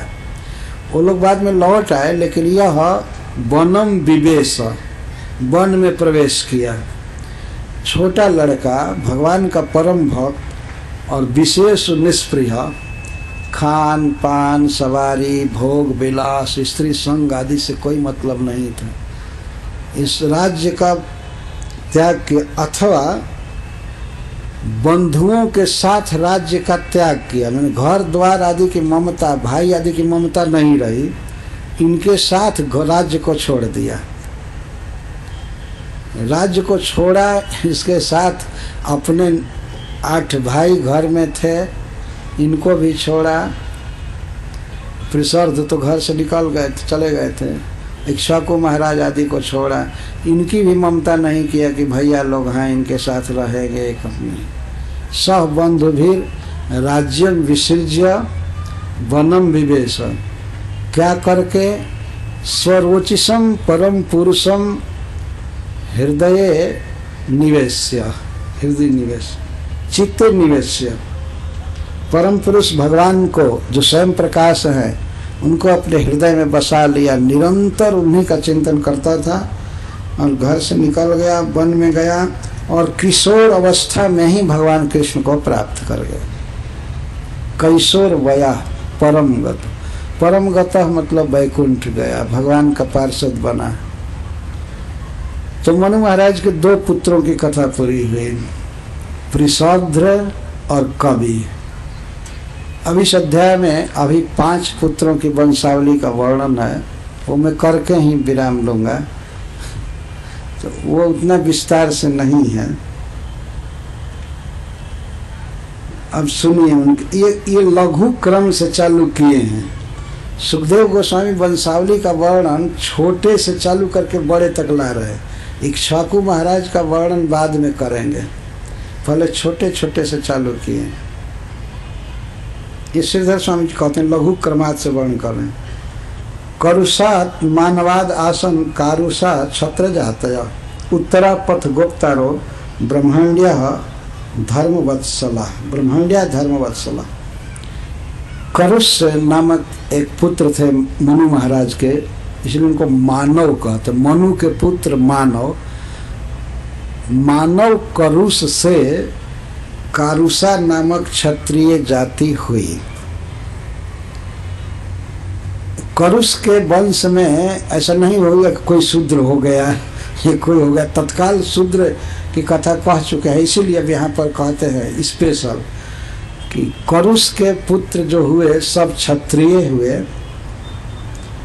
उत्तरा पथ गोप्तारो ब्रह्मण्य धर्मवत्सला, ये सभी उत्तरा पथ के रक्षक थे, उत्तर भारत के। और ब्राह्मण्य धर्मवत्सला, ब्राह्मणों के परम भक्त थे, वैष्णवों के परम भक्त थे। और धर्मवत्सला, धर्म से बहुत प्रेम करते थे, धार्मिक थे। ये क्षत्रिय जाति ऐसी हुई जो ब्राह्मणों का भक्त और धर्म से वैसे प्रेम करते थे जैसे गाय अपने बच्चे से प्रेम करती है, इसको वत्सल कहते हैं, धर्म वत्सला। ये राजा सब धर्म वत्सल थे। आज के राजा धर्म निरपेक्ष हो गए। धर्म निरपेक्ष का मतलब ये नहीं होता है कि हम अपना धर्म छोड़ दें। कोई दूसरा अपने धर्म का पालन कर रहा है तो ठीक है, वो भी करें, लेकिन अपने धर्म का तो करना चाहिए। लेकिन आज के राजा सब धर्म उपेक्षक हो गए, निरपेक्ष नहीं रहे, धर्म की उपेक्षा करने। उनको धर्म से कोई मतलब नहीं। अब मिनिस्टर हो गए तो उनको हनुमान जी के मंदिर में नहीं जाना है, भले क्लब में जाएंगे, इधर उधर जाएंगे, लेकिन ये सब शब्द बता रहे हैं कि पहले के लोगों में और आजकल के लोगों में कितना अंतर हो गया। धर्मवत्सल, कोई धर्म का पालन करता था तो उसकी बहुत प्रशंसा करते थे, मान सम्मान करते थे और स्वयं धर्म का पालन करते थे। भगवान का नाम जपना, भगवान का दर्शन करना, भगवान की कथा सुनना, ये सब धर्मवत्सलता है। धर्मवत्सल राजा थे सब, उत्तर भारत के राजा। करुष के पुत्र, तो 3 पुत्रों के विषय में कहा गया। अब कहते हैं धृष्टा धार्ष्टम अभूत छत्रम ब्रह्म भूयम गतम छितौ। धृष्ट से उत्पन्न जितने भी पुत्र हुए, धार्ष्ट, ये सब क्षत्रिय थे लेकिन पृथ्वी पर ब्राह्मणत्व को प्राप्त कर गए। देखिए अद्भुत अद्भुत कथा हो रही। ये सब क्षत्रिय थे लेकिन अपने शुभ कर्म से ये सब ब्राह्मण हो गए। अच्छा, उधर पृषोध्र को शूद्र छाटा गया तो ये सब भगवान को पा गए, पृषोध्र भगवान कृष्ण को पा गए, तो कोई अंतर नहीं रहा। गुरु वशिष्ठ जो व्यवस्था दिए तो उससे कल्याण ही हुआ। धृष्ट के सभी पुत्र धार्ष्ट कहलाए और इनके वंश में जो सब क्षत्रिय थे लेकिन पृथ्वी पर सभी ब्रह्म भूयम गतम, ब्राह्मणत्व को प्राप्त हो गए, ब्राह्मण हो गए सभी। तो कोई भगवान की भक्ति करता है, नाम जप करता है, 4 नियम का पालन करता है, मांस भक्षण आदि नहीं करता है, तो वास्तव में वो ब्राह्मण ही है। जिसका मन भगवान में लगा है, जप कर रहा है, शुद्ध आहार विचार है, तो ब्राह्मण। आज के युग में कुछ लोगों को ऑब्जेक्शन होता है कि ये कैसे ब्राह्मण हो गए। देखिए कैसे भागवत कह रहा है, ये सब क्षत्रिय थे लेकिन अपने कर्म से ब्राह्मण हो गए। महाराज मनु के पुत्र धृष्ट के संतान, 4 पुत्रों की कथा हो गई। और नृगस्य वंश सुमतिर भूत ज्योतिर ततो वसु वसो प्रतीकस्तत्पुत्र ओघवान ओघवत पिता। नृग महाराज, ये मनु महाराज के पुत्र हुए, तो इनके वंश को सुनो। नृग के पुत्र हुए सुमति, सुमति के भूत ज्योति, भूत ज्योति के वसु, वसु के प्रतीक, और प्रतीक के पुत्र हुए ओघवान। और इनका जो पुत्र हुआ उसका भी नाम था ओघवान, ओघवत। बाप का भी नाम और बेटा का भी नाम एक ही रहा, ओघवान, ओघवान, अथवा थोड़ा सा अंतर, ओघवान और ओघवत, इतना ही अंतर रहा, दोनों का मतलब एक ही है। और ओघवान की एक कन्या हुई जिसका नाम हुआ ओघवती, उससे सुदर्शन ने विवाह किया। सुदर्शन नामक व्यक्ति ने विवाह किया। ये कितने 5 पुत्रों की कथा हो गई ना।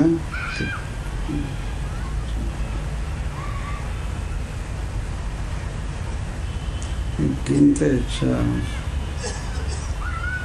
5 करुष, धृष्ट और नृग कथा। अब नरिष्यंत का वंश सुनिए। चित्रसेनो नरिष्यंता वृक्षस्थ सुतोभव।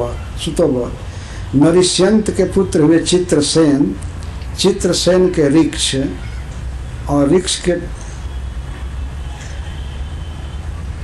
के पुत्र हुए मिढवान, मिढवान के कुर्च, कुर्च के इंद्रसेन, और इंद्रसेन से बीतिहोत्र हुए, बीतिहोत्र के पुत्र सत्यश्रवा, सत्यश्रवा के उरुश्रवा, और उरुश्रवा के पुत्र हुए देवदत्त।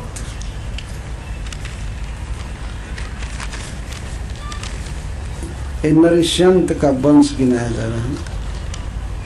तो देवदत्त के पुत्र हुए अग्निवेश्य, जो साक्षात भगवान अग्निदेव ही थे, अग्निदेव ही पुत्र के रूप में जन्म लिए, तो उनका नाम हुआ अग्निवेश्य। और उनका एक प्रसिद्ध नाम है कानीन और जातुकर्ण, एक महान ऋषि हुए। ततो ब्रह्मकुलम जातम अग्निवेश्यायनम नृप। हे महाराज परीक्षित, महान ऋषि जातुकर्ण से ब्राह्मण कुल उत्पन्न हुआ, और अग्निवेश्यायनम इसको कहा जाता था। अग्निवेश्य के सब संतान ब्राह्मण हुए। नरिष्यंतान्वयः प्रोक्तो दिष्ट वंश मतस्म। तो नरिष्यंत के वंश का वर्णन मैं कर दिया, अब दिष्ट के वंश का वर्णन सुनो। बहुत जल्दी जल्दी वंश का वर्णन कर रहे हैं। नाभागो दृष्टपुत्रस्य कर्मणा वैश्यतां गतः। नाभागो दिष्ट पुत्रोन्य, दिष्ट के एक पुत्र थे जिनका नाभाग नाम था। आप ये मत समझिए कि एक ही पुत्र हुए, बहुत पुत्र हुए, लेकिन एक एक के नाम गिना रहे हैं प्रधान के। नाभागो अन्य नाभाग। आगे नभग महाराज के पुत्र की वंशावली जब गिनाई जाएगी तो उनके पुत्र नाभाग आएंगे, जो महाराज अम्बरीश के पुत्र हैं। तो आगे जो कहेगा जाएंगे उनसे अन्य नाभाग। नाभाग ऐसे कई नाम, एक ही नाम कई लोगों के हो जाते हैं ना। कई जगह देखा गया, अगर महेंद्र नाम है तो कई लोगों का महेंद्र नाम है, सुरेंद्र, या ऐसे कई नाम कई लोगों के हो जाते हैं। तो नाभागो दिष्ट पुत्र अन्य, दिष्ट के पुत्र का नाम था नाभाग। ये नाभाग अन्य नाभाग हैं, अम्बरीश वाले नाभाग नहीं। और एक कर्मणा वैश्यतांगता, ये अपने कर्म से वैश्य हो गए। तुरंत बदलता जा रहा है, कर्म के अनुसार परिवर्तन, वैश्यतांगता। तो नाभाग के पुत्र हुए भलंदन, भलंदन के वत्स प्रीति, और वत्स प्रीति के पुत्र हुए प्रांशु, और प्रांशु के पुत्र हुए प्रमति, प्रमति के पुत्र हुए खनित्र, और खनित्र से चाक्षुष का जन्म हुआ। चाक्षुष के पुत्र हुए विविंशति, विविंशति के पुत्र हुए रंभ। तस्यावीक्षित सुतो जस्य मरुतस् चक्रवर्ती भूत, और अनवीक्षित के पुत्र हुए मरुत, ये चक्रवर्ती सम्राट हुए। और अंगिरा जी के पुत्र संवर्त इनके गुरु बने, उन्होंने यज्ञ कराया इनसे, महायोगी थे ये अंगिरा जी के पुत्र संवर्त। तो मरुत महाराज ने ऐसा यज्ञ किया जैसा यज्ञ किसी ने भी नहीं किया है। मरुतस्य तथा यज्ञो न यथा यज्ञ न तथा अन्यस्य कंचन। आज तक मरुत ने जैसा यज्ञ किया वैसा यज्ञ कोई नहीं किया। मरुत के यज्ञ में जो भी छोटी बड़ी वस्तुएं थी, पात्र, वेदी या जग मंडप का डंडा, खंभा, सब सोना का बना हुआ था। सर्वम हिरणमयम त्वासित जत किंचित चान शोभनम, सब चीजें बहुत सुंदर बनाई गई थी और सोने से बनाई गई थी सब। अतः मरुत के समान दूसरा यज्ञ कोई नहीं किया। और क्या विशेषता थी? अमाद्यद इंद्र सोमेन, इसमें डायरेक्ट भगवान इंद्र आहुति ले रहे थे और सोम रस पीकर उन्मत्त हो गए। यह सोम लता है जो केवल स्वर्ग में पाई जाती है। तो चक्रवर्ती सम्राट, चक्रवर्ती राजा मरुत ने ऐसा यज्ञ किया कि सोम रस से तैयार किया गया था वो अमृत, और उसको पी करके भगवान इंद्र परम आनंदित हो गए। कहने का मतलब ये है, ये नहीं समझना चाहिए कि आजकल के शराबी जैसा शराब पी करके बस लौटने लगे। परम आनंद में हो गए, वे मतवाले हो गए। और दक्षिणा भी द्विजातय, और ब्राह्मण लोग दक्षिणा पा करके मतवाले हो गए, मतलब बहुत ज्यादा दक्षिणा उनको मिली। अमाद्य उधर चल करके करती है, तो ये तो हवा के अधिष्ठात्री देवता थे, यही लोग बड़ी फुर्ती से परोस रहे थे सब। परिवेष्टारो मरुत, मरुत परिवेष्टारो विश्व देवा सभासद, और सभा में आए हुए लोगों के स्वागताध्यक्ष कौन थे? स्वयं विश्व देवा, जब देवता जिनकी पूजा की रही कि जब वही सब उपस्थित होकर के सभासदों की सेवा कर रहे थे। इतना अच्छा यज्ञ हुआ।